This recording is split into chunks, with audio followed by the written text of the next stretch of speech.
తన శత్రువు చేతుల్లోకి వచ్చినా ఏమీ చేయకుండా తిరగేసి ఈయనే సారీ చెప్తున్నాడంటే దావీదు హార్ట్ ఎంత బాగుందో మీరు చూడండి. మనమైతే మీ టైం అయిందిరా చెప్పండి, మా టైం వచ్చిందిరా ఈసారి చూసుకునిరా అంటామ్మా. దావీదు అలా అండంట, నా టైం అయినా నీ టైం అయినా ఏ టైం అయినా నేను ఎవరిని ఏమీ చేయను అంటాడు.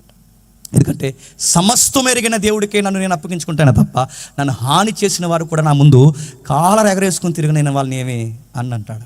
నేను అడుగుతున్నాను, దావీదు గారి హృదయం ఇంత బాగున్నప్పుడు దావీదు గారిని చూసిన దేవుడు మన హృదయాలను కూడా చూస్తాడా చూడ్డా?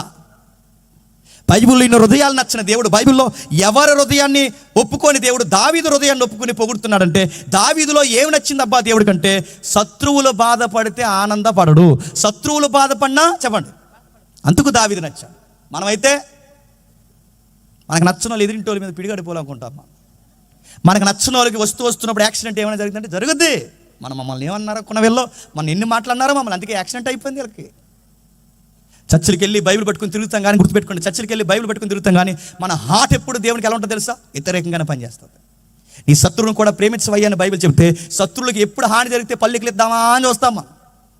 మన ఎదురింటి వాళ్ళు నాశనం అయిపోతే అలాగే జరుగుతాయి ఎన్నిసార్లు మనం కబుర్లు చెప్పుకుంటాం. అందుకే చూడండి, ఇతరులకి నష్టం జరిగినప్పుడు, ఇతరులకే కష్టం వచ్చినప్పుడు, నీకు నచ్చిన వారు బాధలు ఉన్నప్పుడు నువ్వు నవ్వుతున్నావంటే అది దావీదు హృదయం కాదు చెప్పండి, సౌలు హృదయం అదే.